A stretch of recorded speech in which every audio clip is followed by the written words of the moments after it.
Good afternoon, everyone. My name is Jayanta Vijay Singh, and I'm coming from Sri Lanka. Thank you very much for this lengthy introduction for my work and who I am. Just additional to set the grounds, I currently work on a GCF project. GCF is Green Climate Fund. Working on the water sector in Sri Lanka with Global Water Partnership, which is one of the biggest water INGOs in the world, and also with another South African consultancy called Quava Earth. So that is just to tell you what I do right now in water sector. And I've been working in the water sector for a long time. From forestry sector, I work parallelly on the forestry sector and also on the water sector. I particularly like to begin my conversation with you, asking maybe a couple of questions so that you might feel interacting, because I don't think there was any chance before to ask questions. Very quick session, maybe 1 minute. Do you believe, those who believe, that there is a water scarcity in the world? Can you raise your hand?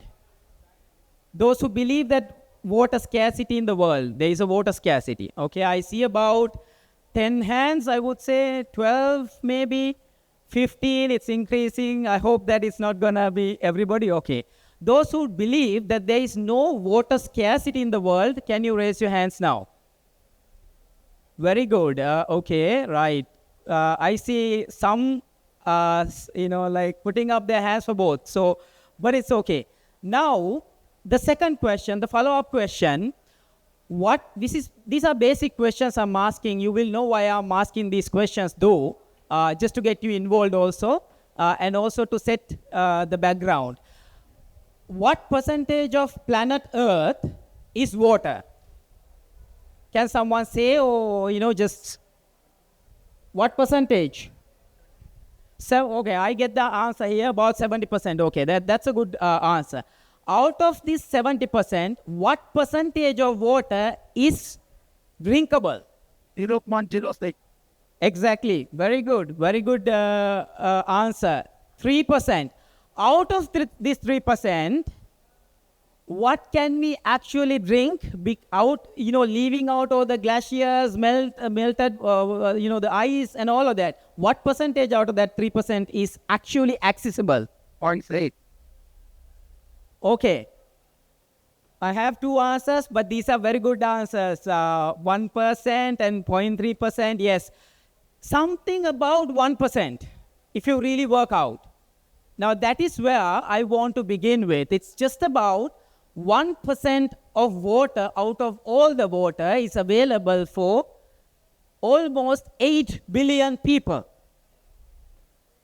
And this is today with 8 billion people. But back in the day in Sri Lanka, when the population was far less, that our ancient kings have actually realized that the water is the most important thing. When we ask about a lot of things, we give different answers. What are our essential needs? We say clothing, housing, so on and so forth. But water, after oxygen, definitely comes first. Both are related to forestry, marine ecosystems and all of that, and it's quite related to what I do. Now, back in the day, our ancient kings, how they basically understood this and built these reservoirs and made sure that the water availability is, significant, that the agriculture can be done, and that there is no food scarcity, and that the administration was possible, and all of that were very well thought. And I'm dwelling into a little bit about our history, which is to date benefit in Sri Lanka. No matter whatever we go through, we will never be a country with food scarcity. We will not go hungry because the kings thousands of years ago thought about it. Now we know some of these I'm going to skip because these are general things that you would know. We know that there have been plenty of bloodbath, killings, and conflicts, wars because of water. water is probably, now it's oil mostly, for oil there is conflicts all around the world. But if you really look at past conflicts, it has been on water. And that is why some of our kings have realized this. Let's not single drop of water go waste into the sea without benefiting the world. That was King Parakramabahu who said this in 12th century AD. Not a drop of water.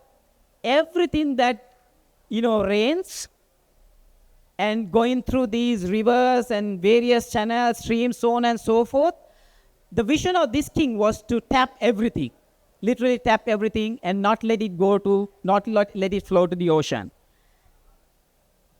And that is why we had a country that is basically governed based on the principle of, based on water administration, using the water ways, water channels or streams, rivers, and all of that as boundaries, administrative boundaries. We had a water management master plan. When we looked at in the past, we had country level, interbasin level, reservoir level, sub-watershed level, village level, and field level.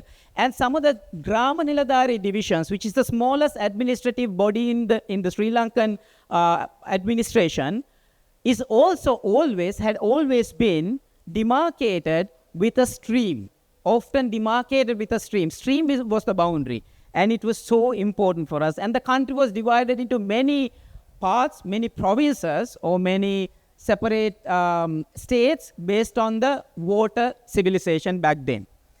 And we have a country like this. This is very rare to see in the whole of the world, simply because we have 103 rivers flowing like almost on the entire 360-degree angle everywhere. And we had various different systems. I'm not going to go into everything, but if you look at, there were huge, mega irrigation projects thousands of years ago. As you would know, in Sri Lanka, the oldest skeleton of a man was found called Balangoda man, which is 30,000 years old. So our civilization is very, very long. And 2,000 to 2,500 years ago, we realized this hydrologic potential. And based on that, we did developments looking at various river basins. And Kalaweva, Tisaweva, and there are many. I will talk about them separately. And when I talk about them separately, you will know what these systems are. And in some of these agricultural tanks and around them, there were maps that were done thousands of years ago. This is called the Stargate. And the Stargate was later believed to be, or found out to be, historians call it, the map of the Anuradhapura city. And these marks are all the tanks that were available in the city, and they were clearly demarcated and presented. And you can see how many, during the Anuradhapura civilization, during the kings of Anuradhapura, how many large reservoirs and large tanks was built. And there were many structures within that system, not only to store surface water, but also to feed the groundwater. And these are some of the pictures of some of those structures that were built. And I know in India also there are structures similar to this, but not as old as this. And maybe there are older ones. Correct me if I'm wrong. And water is so important, and groundwater table is also very, very critical in terms of many things. Urban planning, urban development, and feeding urban population. And when the groundwater depletes, the problems occur. And as you would see, Beijing, Mexico City, Jakarta, Bangkok is facing this problem. And I read that, I think I should have it here. Here, I find Delhi is also sinking, on an article when I was doing some of the research to understand what's happening in India. So when the groundwater depletes, it's a huge issue. But the kings back then, thousands of years ago, realized how important it is to make sure that this groundwater charging is important. And like I mentioned, I have about 2 to 3 minutes, so I will just quickly show you. This is how the ancient cascade systems were developed. on the low-lying area, between the range of about 100 meters to 250 meters, nothing more, majority of the tanks.